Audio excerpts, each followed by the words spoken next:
we think that the certification is a process where someone actually learns about their own ignorance. So that's why we are doing it. We think it's important that in a knowledge society that people know more than the random about the world. But when we have measured, because we have a test that we call the Gapminder test, which consists of 13 questions, and when we try what people know, it's A, B, and C questions. It turns out that people are significantly have worse results than random.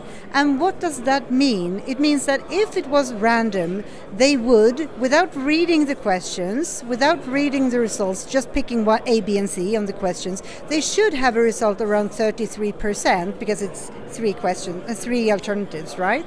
But they don't, so they get a much worse results. They score around 10% instead of 33%. And how come is that?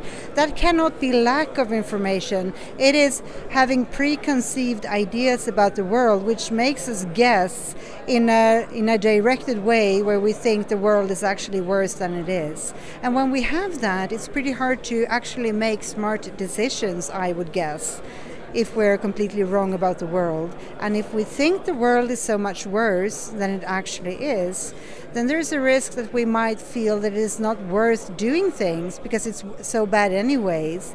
But when we look at the global trends and the global proportions over time, we can see that a lot of things have actually improved over time. Well, I think it's interesting. It seems like the media is not uninformed because we have actually done the same test in different media conferences and they get similar results to the general public. No differences, which means very often when I hear people complaining that the media is trying to cheat us or trying to fool us or trying to make us understand the world in a certain way, I would say with those results, it tells me that they don't know more about the world than the others. And most likely, I would think that most journalists actually got the job because they really wanted to do something good. There might be a few who had different ideas, but that you will find in all occupations. So I think the journalists are doing their best, but as they are as misconceived ideas as others, they might probably do the same bad conclusions as the rest of us. Very often. We want to reach the general public, basically everyone, because we think we have to raise the sort of bar for what we know about the world. I think it's important that we have a somewhat understanding about the global proportions and the global trends. It doesn't mean that we have to learn everything, but if we could get the big picture somewhat together, I think that would actually make a big difference. You can see a lot of data coming together. You can see a lot of already public data being visually understood in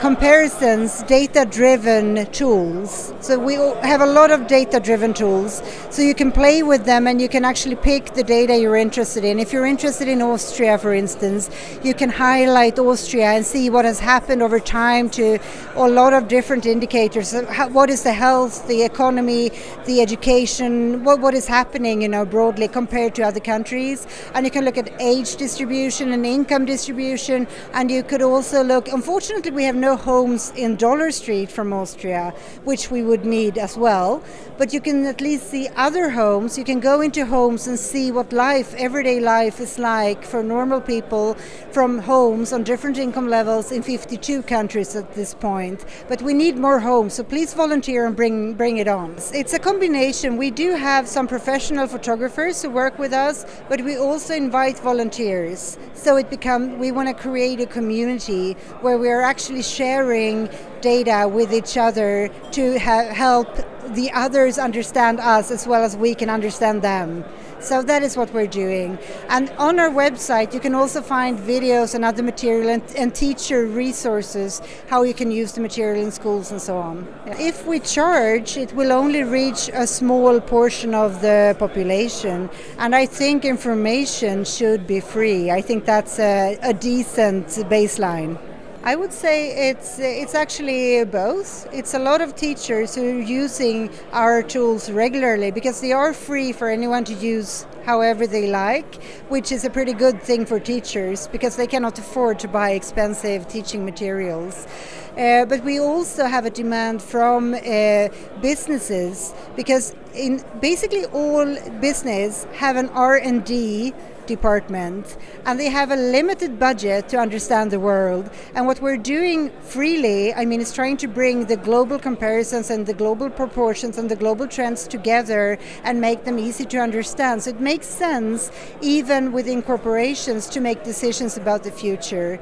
And of course they are free to go and browse and use our tools without talking to us, but sometimes they actually want to talk to us too because that saves them time. I think when we look at the population trends into the future, and we can see that now the biggest majority are much poorer than it's expected to be in the future. Not only is it going to be much more people, it's also going to be people that are much closer to our living condition standards up here, which probably means, and I'm just guessing, since it's going to be loads and loads and loads of more people from Africa and from Asia being more wealthy than they are today, and they are probably want to travel on vacation. So I would guess that in places like Austria, where you have a pretty old, the population is pretty old, you don't have very many children, and you have a lot of nature that is extremely beautiful, I would guess this will be the ski resort for people from Africa and Asia in the coming years. So you should probably get ready and prepare.